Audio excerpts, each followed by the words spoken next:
Well, hello everybody, and welcome to this edition of the IMV Imaging Journal Club.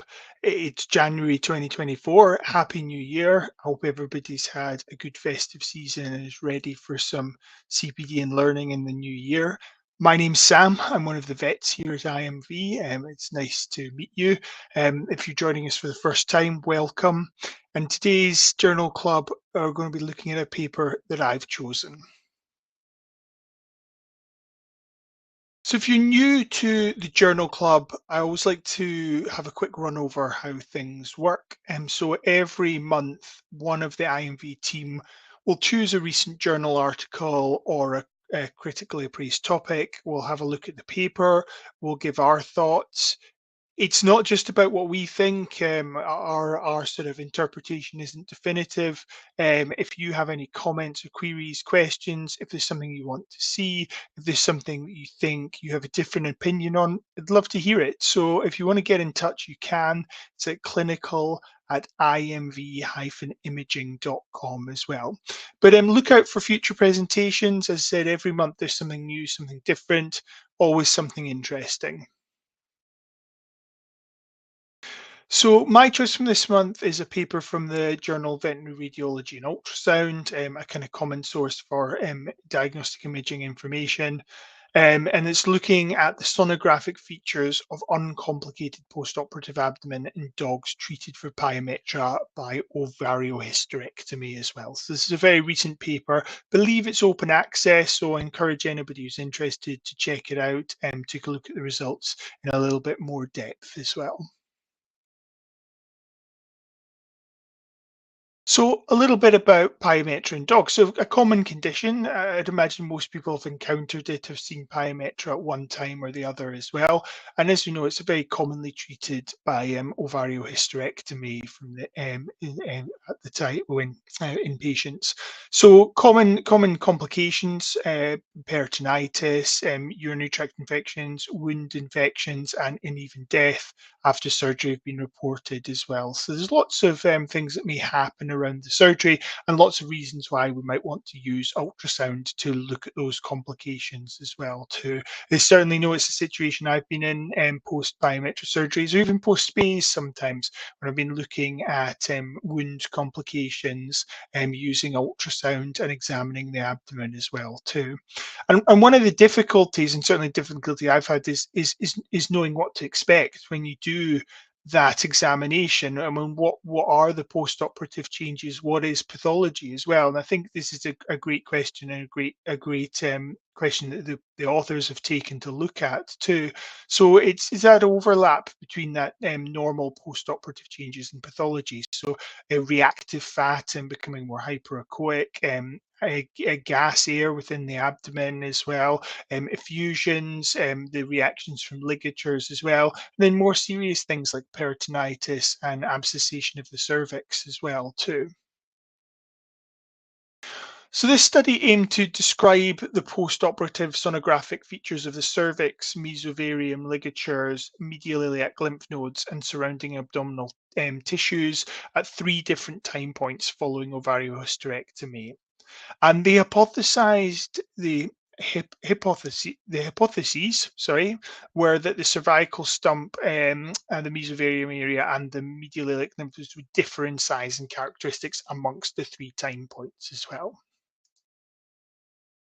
So this was a prospective study, an observational study. So it included dogs with signs of pyometra, the common signs we'd expect: vaginal discharge, polyuria, polydipsia, inappetence, vomiting, lethargy, or ones that had had purulent material confirmed post the incision into the uterus after the surgery.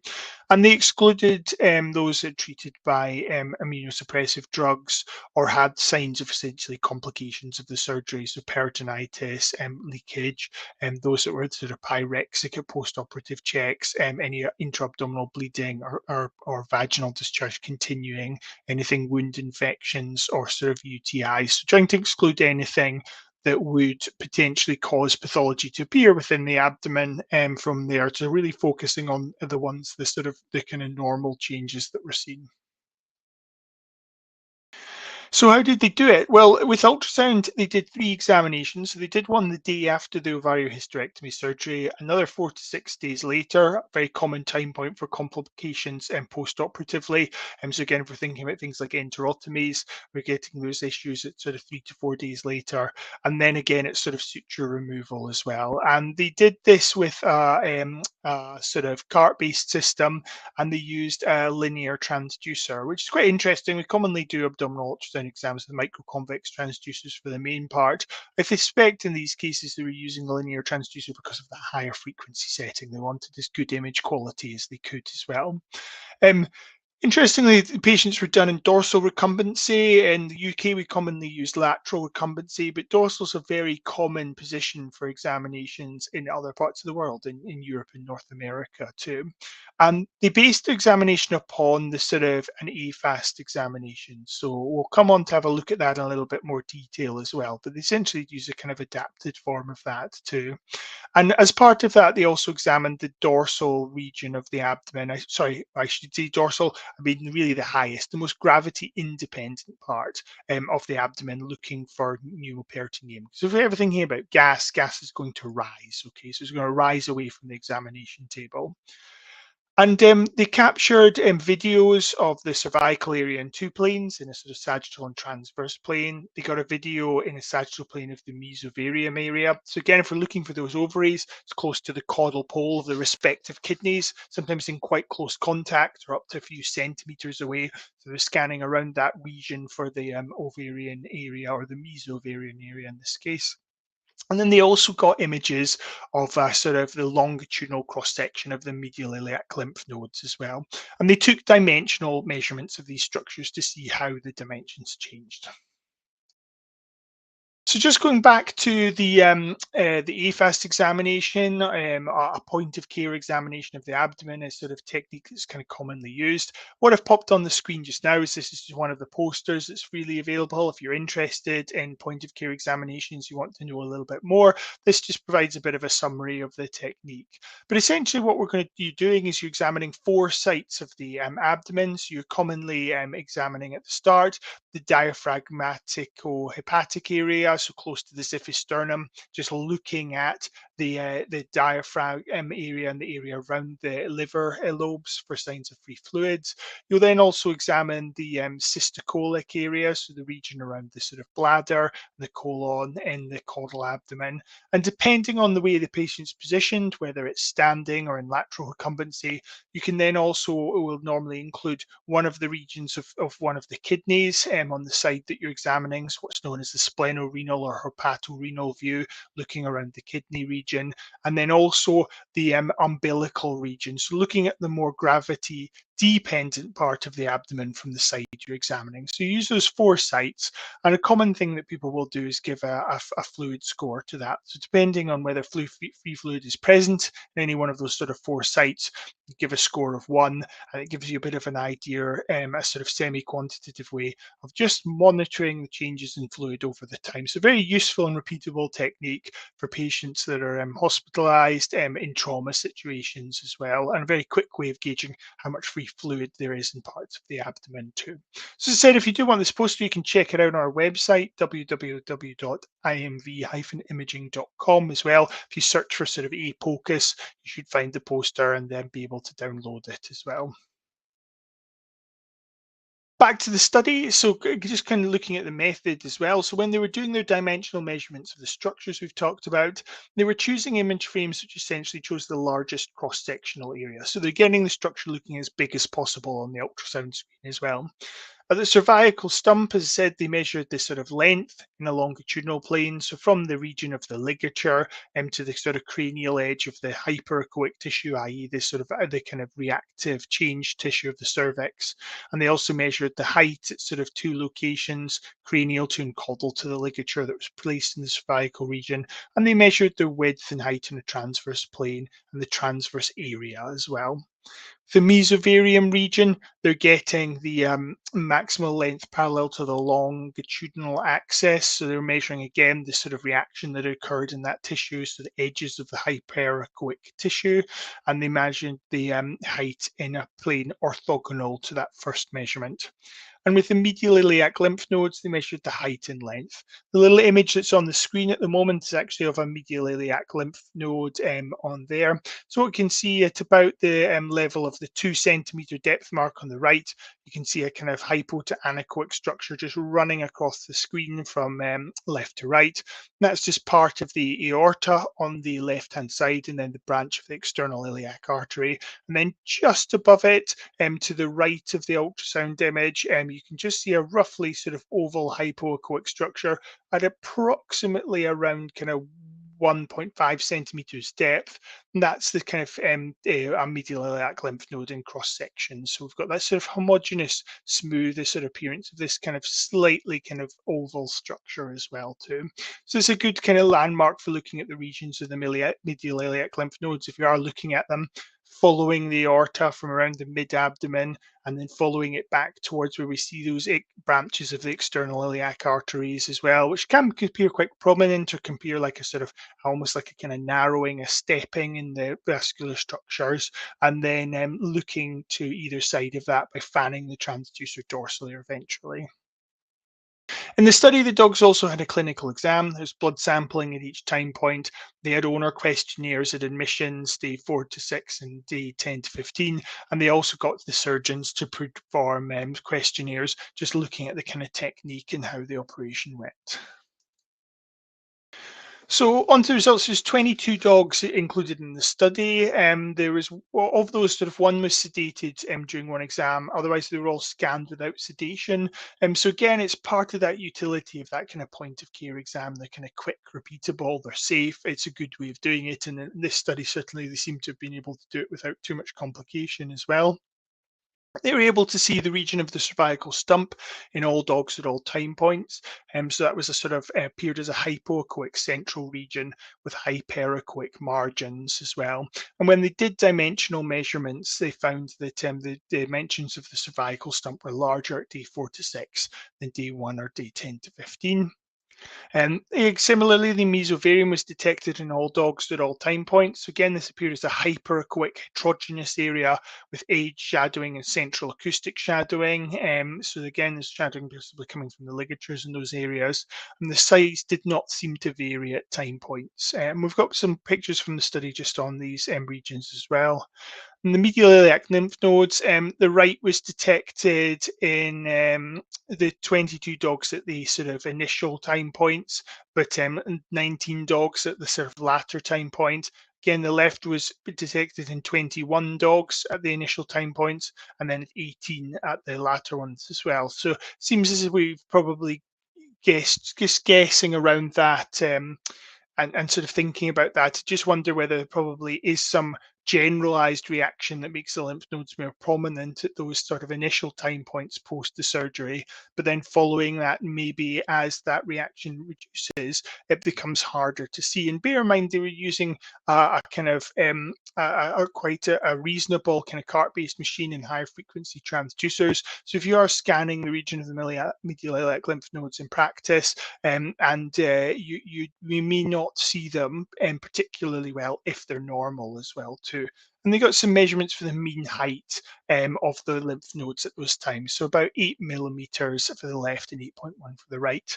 And just on the screen, the table on the right is just summarising those sort of fluid scores from the AFAST exams and the sort of presence of pneumoperitoneum as well. So we can see that the free fluid reduced over the time points of the surgery, which was to be expected. And if we look at the abdominal fluid score, the AFS, just lower down the table, we can see that as we look, there was a couple of dogs at the initial time point that had a fluid score of 3 or sort of 2, showing that there's fluid present at multiple regions examined on the AFAST exam. But as we look across the time points, those reduced as well. So the fluid level reduced.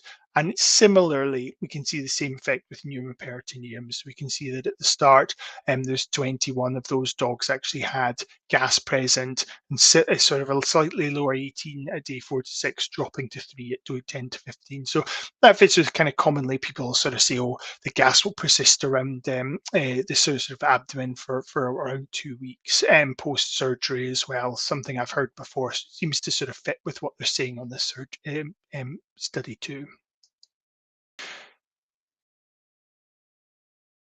So this is just taken directly from the study, and I would encourage you if you want to look in a bit more detail at the ultrasonographic appearance of these regions. But I think this is really useful in the paper, so please do check it out. These images on the screen are actually of the cervical area and a number of dogs just in different planes as well from there. So we can see that that reaction that we've marked quite nicely with arrows, seeing that sort of outer hyperechoic area and then the central sort of hypoechoic core and some little areas of sort of shadowing present on occasionally on the images as well. It's quite useful just getting this and looking at it for a sort of anticipation of what we might expect to see. Because of course, if we didn't know that this looked like that, it may be possible to misdiagnose these changes and say there's abscessation present when there's not. We've sometimes got that normal reaction. So I think this is a great illustration of why it's useful for people to check these areas out and find out what the imaging findings are.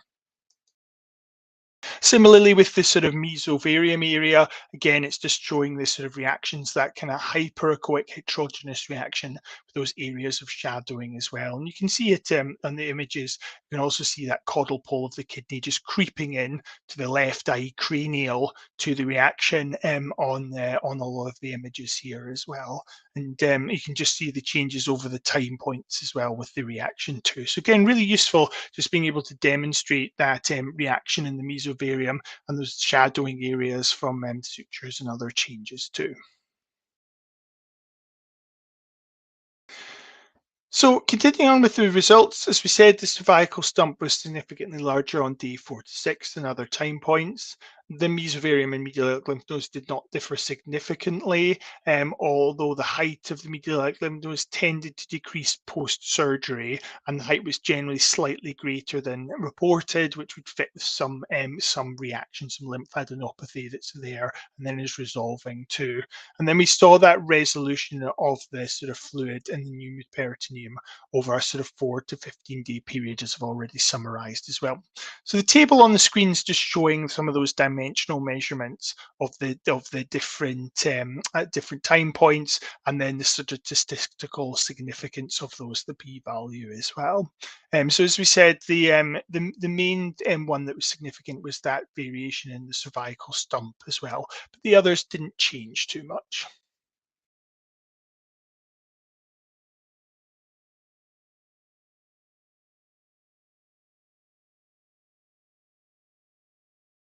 So a couple of limitations of the study, as common for these kinds of studies, they're small. I think this is something we're quite used to as well, that often it's difficult to get larger populations. And similarly, a common issue is just the variability. They had a lot of different dogs, a lot of different ages of dogs, and difference in surgical approaches. In some, cautery was used, in some the cervical stump was cementalized, where in others it wasn't as well. So they would definitely have a bit of effect on some of the changes too.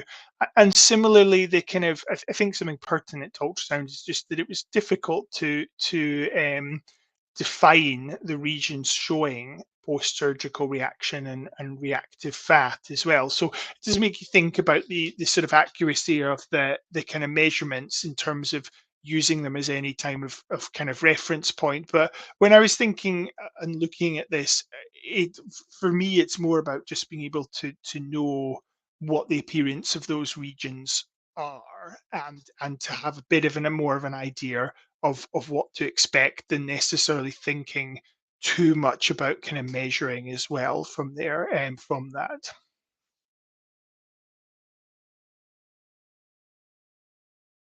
So what did I think about the paper? I thought it was a good sort of straightforward study. As I've said and I've mentioned already, I think it's really useful to see these documentation of these post-operative changes.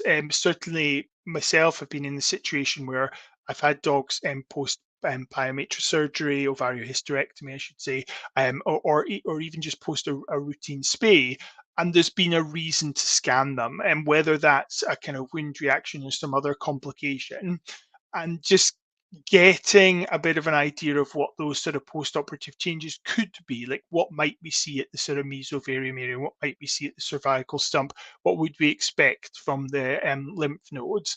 It's very useful just to be able to do to sort of get some of this information and get a bit of an idea. So definitely encourage anybody who's interested, maybe check out the paper, have a look at the images in more detail, and go forward from there. And yeah, I think remember that ultrasound is a really useful tool in your kind of arsenal post-operatively for these diagnoses. I think this is part of me. I think for a while I always used to be slightly wonder about doing it because of people would talk about the presence of air and kind of gas within the abdomen, and the fact that we know that causes reverberation artifacts, and what will we sort of see.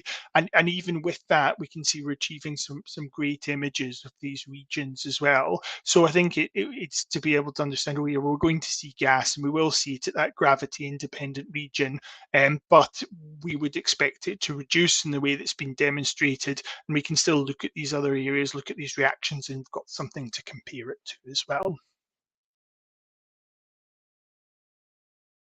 So that's it. Thank you for listening. It's just a rapid run through of the paper. As I said, always encourage anybody to check it out. Is from there.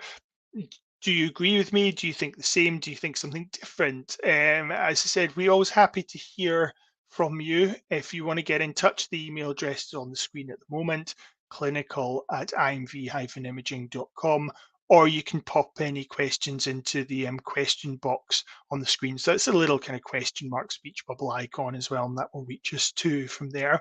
But I hope you've enjoyed it. I hope it's highlighted something that you found interesting as well, and maybe wants you to investigate a bit more. If you do find out any more, again, please let us know as well. But as I said, my name's Sam, and I hope you've enjoyed the presentation. Do check out our other resources, lots of free posters, guides, journal clubs on our website, or you can check out our Facebook groups as well, and we'll maybe run into you in the future. Okay, thank you. Goodbye.